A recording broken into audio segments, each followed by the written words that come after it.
All right, we found a perfect house for you, and it's even got solar panels on it. So, what do we need to think about when we think about those solar panels? We're going to talk about that right now.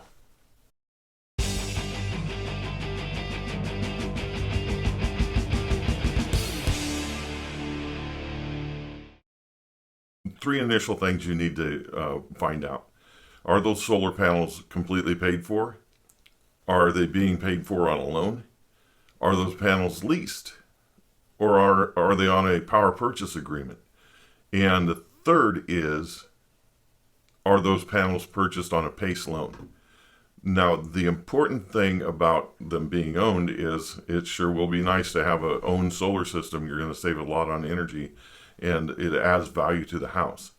If the person still is paying on those panels, you're going to need to find out what that contract says, what the warranties are, and all that before you go any further.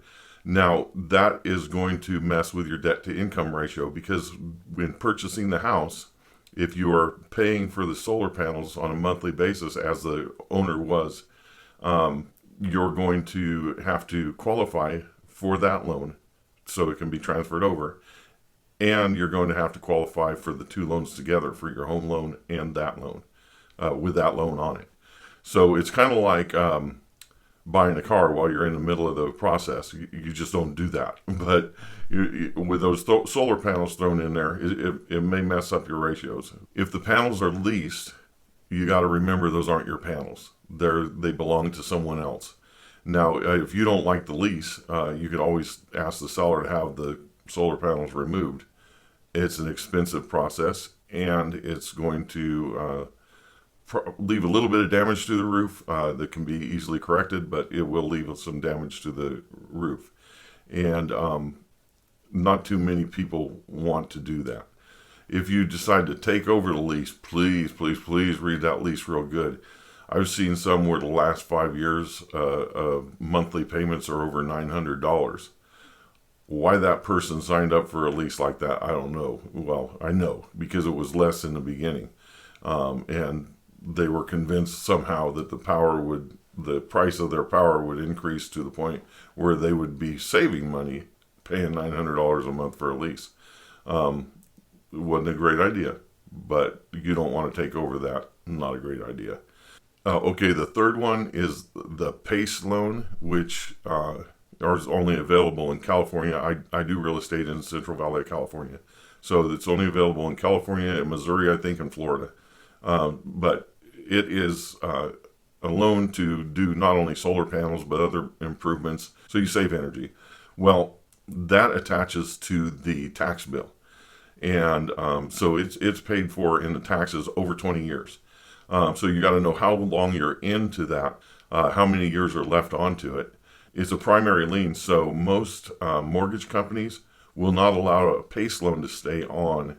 It'll have to be paid off, because they don't want to be secondary to any other lien other than just taxes, which taxes naturally are always a first lien. So you made it through all those hurdles. Let's just assume it's a completely paid for system. The other thing you want to find out is who produced those panels, who was the manufacturer, who installed the panels.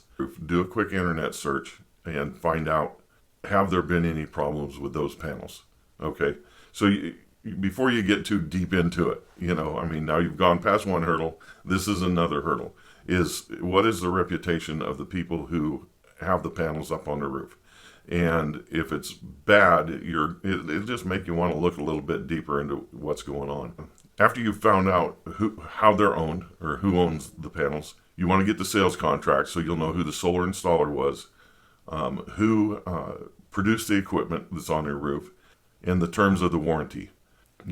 Once you find those things out, you want a copy of the interconnection agreement with the power provider, so you know what they're paying for your power that you feed back into their system. You want to find out if there's net billing, net metering, or all of that information with the power provider for your area. You want to look at the annual power bill. You want to look at at least 12 months of the power bill throughout the year, so you'll know what your savings truly are going to be.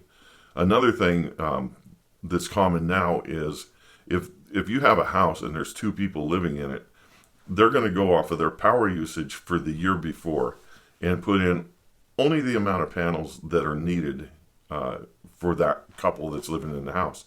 So if you're going to move in with 5 people in the family and you use more energy, you're going to want to look at how much energy you have used over the past year in the house that you live in now and see how much energy the panels that are on the house are producing. It may not be the full amount. You may need to add panels, but that's going to be costly. But the point is, don't consider the fact that they're basically zero. They're basically paying zero is going to be that you're going to pay zero. You may use more energy habitually than they do, or they did, and their panels aren't going to produce enough energy to make it zero for you. If the solar panels are mounted on the roof, you want to know how old the roof is, how old the panels are. If they had a 25-year roof and at year 15 they mounted a solar array on the roof, it really wasn't a good idea, because you're going to have to get to a point where you're wondering, is that roof going to hold up through the life of the solar panels?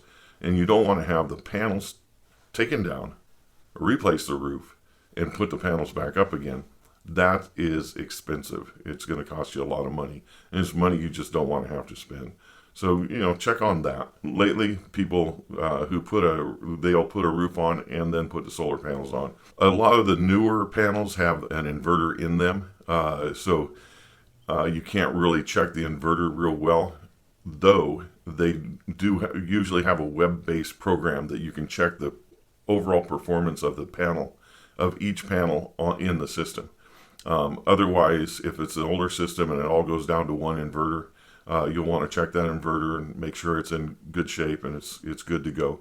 Again, most of these panels have 25-year warranties, and most of these old solar systems have 25-year warranties. So you're going to want to check the sales contract to make sure that warranty is still in place. You want them to give their bill or any of the monitoring that they do on their computer and take that information and see just how good those panels are, how much they're producing, if they're producing up to expectations, or if anything has gone wrong with them. You should have a home inspector that has some kind of knowledge about solar, so they know to look for cracked glass on the solar panels. They want to look for hot spots on the solar panels, basically where it's burned out and unable to perform. You want to check underneath the panels where the wiring is, make sure the wiring is secured properly. A lot of times the squirrels or rats or chupacabra will get up there and chew through the wiring for unknown reasons. You don't want any wiring loose, so that if you have an asphalt roof and the wind blows, the cables are rubbing on that and rubbing through.